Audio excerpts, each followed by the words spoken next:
ऐसी कथा आती है भगवान श्री राम कौशल्या अम्बा के कक्ष में।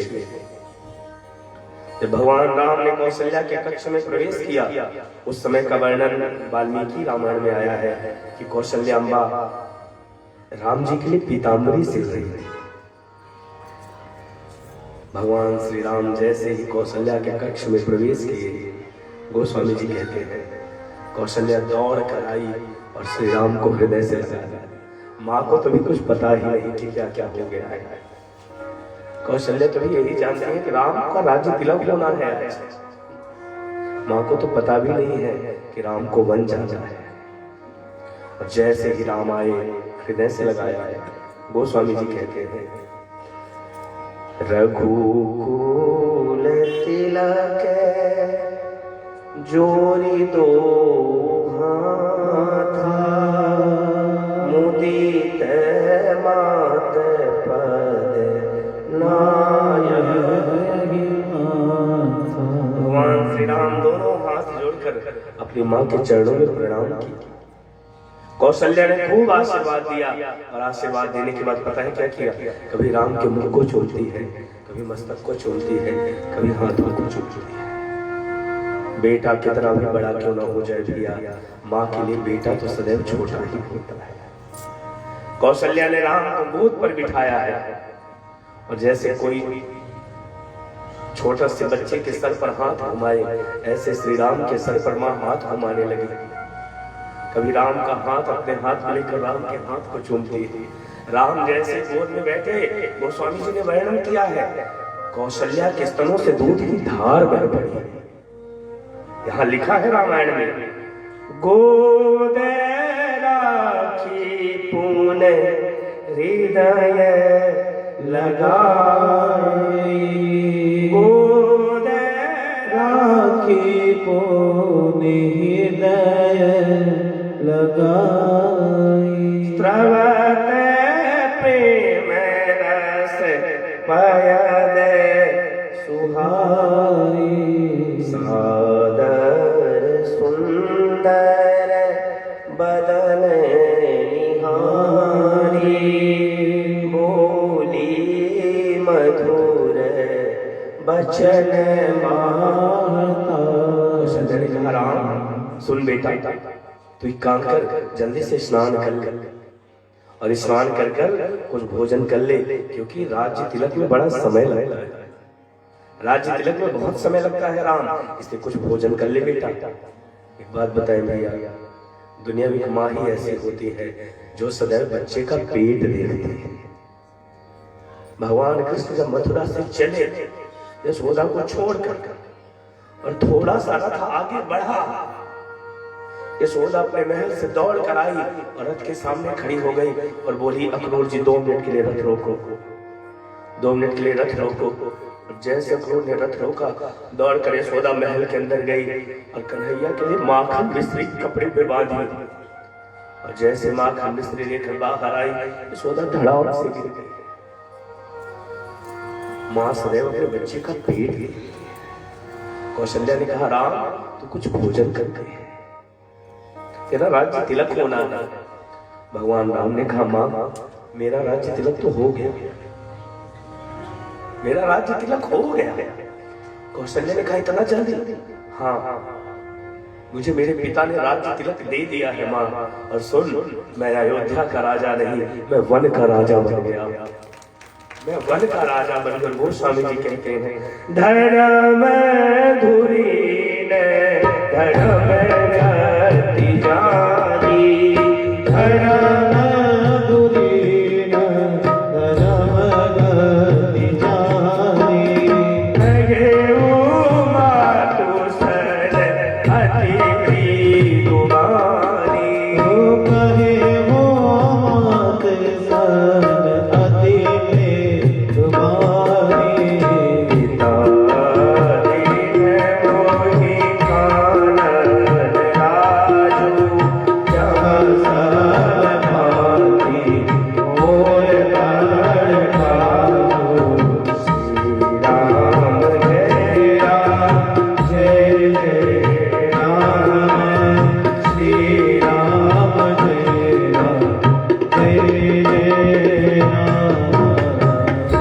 भगवान ने कहा माँ, पिता ने तो मुझे राज्य दे दिया, वन का राज्य बनाया है, राजा बनाया है। कौशल्या थर-थर कांपने लगी। ऐसा कैसे हो गया? अभी तो तेरा राज्य तिलक होना था और ये क्या है? राम जी ने पूरी घटना माँ को बताई। माँ ने कहा राम, एक बात कहूं, बच्चे पर माँ से ज्यादा, पिता से ज्यादा अधिकार माँ का होता है। बेटे पर माँ से ज्यादा, पिता से ज्यादा अधिकार माँ का होता है। राम, यदि तेरे पिता ने तुझे वन जाने के लिए कहा हो तो माँ से, पिता से बड़ी माँ है, तो मैं कहती हूँ तू वन मत जा। लेकिन सुन, यदि तेरी माँ ने भी तुझे कहा हो कि तू वन जा, तो राम तेरे लिए वन ही अयोध्या के जैसा, तू जा। आज की माँ होती तो कैसे लड़ने लग जाती कि तूने मेरे बेटे को कहा कैसे। लेकिन वो कौशल्या है, कौशल्या ने कह दिया, बड़े भागी बन अवध अभागी, जो रघुवंश तिलक तुम। अरे राम सुन, वन बड़ भागा है और अयोध्या भागा है, तो तेरे जैसे पुत्र को त्याग। कौशल्या अम्मा के आंख से अश्रु की धार बहते जा रही है। पीछे से जानकी को पता चला, सीता दौड़ कर आई और सीता कहती है प्रभु मुझे भी साथ ले लो। भगवान ने कहा जानकी, वनवास तुझे नहीं हुआ, वनवास मुझे हुआ है, पिता ने तेरा नाम नहीं लिया। अरे जानकी सुन, सीता क्या तू वन का जीवन देख जानती है? जानकी चित्र में यदि हिंसक जीव जंतुओं का चित्र देख ली तो डर जाती थी। अरे जानकी, वहां अनेक हिंसक जानवर मिलेंगे, कांटों पर भी चलना होगा, पत्थर में भी चलना होगा, वहां इतना आश्रय भी नहीं होगा जानकी हम अपने सर को छुपा पाए। जरा विचार करो भैया, 14 वर्ष राम जल में भी भीगा होगा, 14 वर्ष राम गर्मियों के दिन में तपा भी होगा, 14 वर्ष राम ठंडियों के दिन में ठिठुरा भी होगा। जानकी को बहुत समझाया कि जानकी मत जा। कौशल्या अम्मा ने भी समझाया कि जानकी मत जा, लेकिन जानकी ने कैसे बात कह दी? क्या जिए बीनु दे नदी बीनु बारी, जिए बीनु दे नदी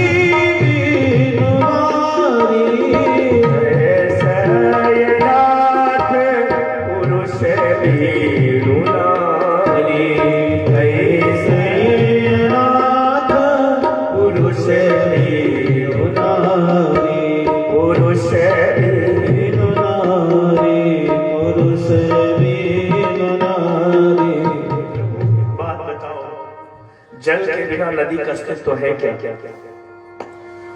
राम जी ने कहा नहीं। भगवान से जानकी कहती है ऐसे ही पति के बिना पत्नी का क्या जीवन है प्रभु? आप कह रहे हो कि मैं यहाँ रहूं, लेकिन आपके बिना मैं जी नहीं पाऊंगी। राम जी समझ गए, यदि जानकी को जबरदस्ती मैंने ठहराया तो हो सकता है अपने प्राण त्याग दे। भगवान ने जानकी को जाने की अनुमति दे दी। कौशल्या कभी बहू की ओर देखती है, कभी बेटी की ओर देखती है। कौशल्या के दुख का कौन वर्णन करेगा? कभी सीता की ओर देखती है, कभी राम की ओर। गोस्वामी जी ने आगे वर्णन किया, लक्ष्मण को बात पता चली। लखनलाल दौड़कर राम के पास आए, बोले प्रभु मैं भी चले जाऊं। भगवान ने कहा तुम सब पागल हो गए?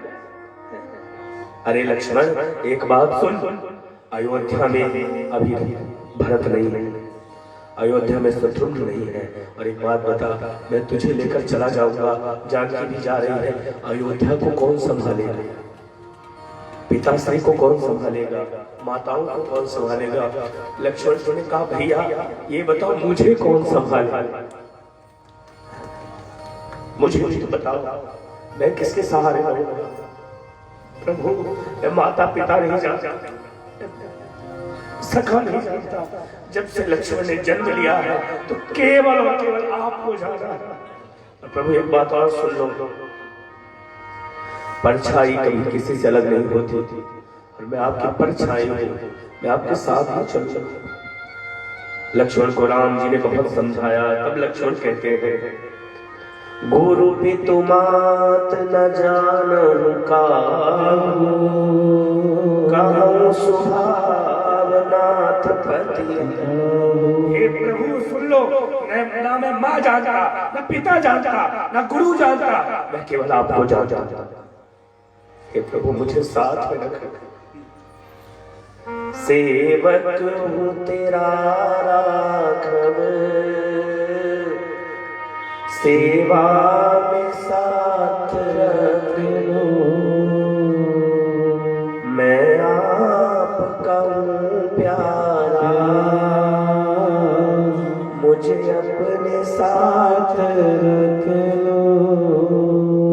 चरणों में पड़ा रहूंगा, तेरा ही सुख चाहूंगा। चरणों में पड़ा रहूंगा, मैं तेरा सुख चाहूंगा। मैं आपका हूँ प्यारा, अपने ही साथ रख लो। सेवक हूँ तेरा राघव, सेवा में साथ रख लो। आप जब थक जाओगे तो आपके पैरों को दबा दिया करूँ। प्रभु जंगल में सहारे की आवश्यकता तो होगी ना, मुझे ले चलो। भगवान ने कहा, लक्ष्मण एक शर्त पर। कौन सी शर्त? जा पहले माँ की अनुमति लेकर। बंधु लक्ष्मण माँ के पास गए। पता है जैसे माँ के पास गए, लक्ष्मण मन ही मन सोच रहे थे, ना जाने माँ अनुमति देगी कि नहीं, ना जाने क्या कहेगी। लेकिन जैसे ही सुमित्रा के पास गए, सुमित्रा ने लक्ष्मण को फटकार लगा दी। सुमित्रा ने कहा, लक्ष्मण मेरे पास आने की जरूरत ही क्या? तुझे मेरे पास आने की जरूरत नहीं थी। क्यों? क्योंकि भैया के अंदर पिता का दर्शन करना चाहिए और भाभी के अंदर माँ का दर्शन करना चाहिए। जब माँ की अनुमति की बारी आई तो तू सीता के चरणों में गिर जाता और सीता से कहता, माँ मुझे साथ में रख।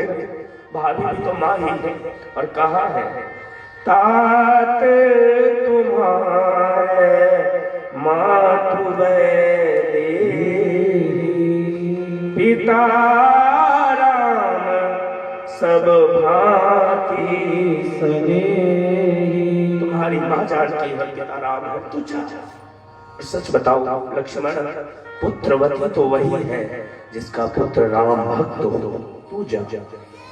माँ ने अनुमति दे दी। भैया रामचरितमानस में तो लेख नहीं आया है, लेकिन वाल्मीकि रामायण का आश्रय लेकर मैं कथा सुनाऊंगा। वाल्मीकि रामायण में लिखा है कि राम जी ने लक्ष्मण को उर्मिला के पास भेजा है। उर्मिला लक्ष्मण की पत्नी। लक्ष्मण से राम ने कहा, उर्मिला की अनुमति लेकर। लक्ष्मण जी जब उर्मिला के पास गए, उर्मिला अपने कक्ष में बैठी थी। लक्ष्मण जी ने उर्मिला से कहा, उर्मिला सुन, भैया का वनवास हुआ है और जानकी भी साथ में जा रही है, भाभी साथ में जा रही है। उर्मिला मुझे उनकी सेवा के लिए जाने दे। उर्मिला ने कहा, लक्ष्मण आपने मेरा अपमान किया है, आपने मेरा अपमान किया है। जितने कदम आप राम के पास से चलकर मेरे पास आए हो, उतने कदमों में आपने मेरे सतीत्व का अपमान किया है। आपको क्या लगा मैं मना कर दूंगी? अरे आप जाओ, मैं माद्री की शिष्या हूं। अरे स्वामी, मैंने बहुत दिन से योग नहीं किया है, मैं माद्री की शिष्या, मैं योग जानती हूं। आप चिंता मत करो, 14 वर्ष में सांसों को रोक कर बैठूंगी और आपके आने का इंतजार करूंगी। आप चिंता मत करना, मैं 14 वर्ष जागती रहूंगी, सोऊंगी नहीं। रामायण में 2 पतिव्रता स्त्रियों की कथा आती है भैया। एक दैत्य की पत्नी है सुलोचना, मेघनाथ की पत्नी, और एक लक्ष्मण की पत्नी। आप जाओ। और जैसे लक्ष्मण जी चलने लगे, उर्मिला ने कहा, स्वामी एक काम और करना, जाते जाते दरवाजा बंद करके जा और 14 वर्ष बाद आना, दरवाजा खोल कर अंदर आ जा।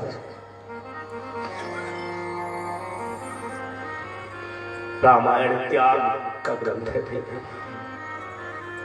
हम किसके त्याग को कम करते? उर्मिला के त्याग, जो 14 वर्ष सोई नहीं, 14 वर्ष भोजन किया हो कहीं, ऐसा मैंने तो नहीं देखा। किसके त्याग को कम कहा जाए? रामचरितमानस त्याग का ग्रंथ है। एक एक पात्र को आप ले ले, कौन से पात्र को कम करोगे? उर्मिला के त्याग को, भारत के त्याग को, या शत्रुघ्न के त्याग को? शत्रुघ्न का भी अद्भुत त्याग नहीं है। मैं आपको घटना बताकर कथा में आगे बढ़ूंगा। जब भगवान राम को वनवास गए, वर्षों बीत गए और भारत नंदी ग्राम चले गए। एक दिन कौशल्या अम्मा अपने कक्ष में विश्राम कर रही थी। जिस दिन से राम गए थे तो कौशल्या को भी नींद नहीं आती थी भैया। राम जी के बचपन का वस्त्र लिए, राम जी के छोटे छोटे पादुकाओं को लिए कौशल्या अम्मा अपने कक्ष में लेटे थे। और अचानक मां को पायल के झनकार की आवाज सुनाई दी। मानो ऐसा लगा कि कहीं सीता तो नहीं आ गई। दौड़कर मां बाहर निकली, बाहर कोई नहीं थी। फिर मां ने देखा, सुना कि आवाज महल के ऊपर से आ रही है। कौशल्या ऊपर गई। ऊपर जैसे कौशल्या गई तो ऊपर देखा कि उसकी ही बहू महल के ऊपर चल रही है। वो कोई और नहीं, वो सुतकीर्ति थी। ये सुतकीर्ति कौन है? ये शत्रुघ्न की पत्नी। सुतकीर्ति महल के ऊपर चल रही थी। कौशल्या सुतकीर्ति के पास में बोली, बेटा इस वक्त तू यहाँ, रात के 2 बज रहे हैं, तुझे तेरे पति के पास होना चाहिए, तू यहाँ क्या कर रही है? अच्छा समझ गई, शत्रुघ्न से झगड़ा हुआ है क्या? सुतकीर्ति कहती है, माँ झगड़ा तो तब होगा ना जब वो मेरे पास आते होंगे। अरे माँ आज 5 वर्ष बीत गए और शत्रुघ्न मेरे पास आए ही नहीं। 5 वर्ष बीत गए, शत्रुघ्न मेरे पास नहीं आया। कौशल्या ने कहा, तो जाता कहाँ है? मैं नहीं जानती माँ, रोज शाम को रथ पर बैठते और चले जाते। माँ ने कहा, आने दो उसको, मैं पूछती हूँ कहाँ जाता है। और जब दूसरे दिन शत्रुघ्न आए, कौशल्या दौड़ कर शत्रुघ्न के पास गई। पहले सोचा पूछूं, फिर सोचा पूछूंगी नहीं, क्यों? हो सकता है झूठ बोल दे। आज जब शाम को ये जाएगा तो इसके पीछे पीछे जाऊंगा। जैसे संध्या हुई, शत्रुघ्न जैसे ही रथ पर बैठकर निकले, कौशल्या अम्मा दूसरे रथ से गई पीछे पीछे। और जब कौशल्या अम्मा वहां पहुंची जहां शत्रुघ्न जाते थे, कौशल्या अम्मा रथ से कूद पड़ी और गई और शत्रुघ्न को हृदय से लगा लिया। क्योंकि शत्रुघ्न कहीं और नहीं जाता था भैया, शत्रुघ्न नंदी ग्राम जाता था। भरत जब कुटिया के अंदर लेट जाते थे गड्ढे में, तो रात भर शत्रुघ्न पहरा देते थे। लक्ष्मण सदैव राम की परछाई बनकर चले हैं और शत्रुघ्न सदैव भरत की परछाई बनकर चलते। किसके त्याग को कम कर? इसके बाद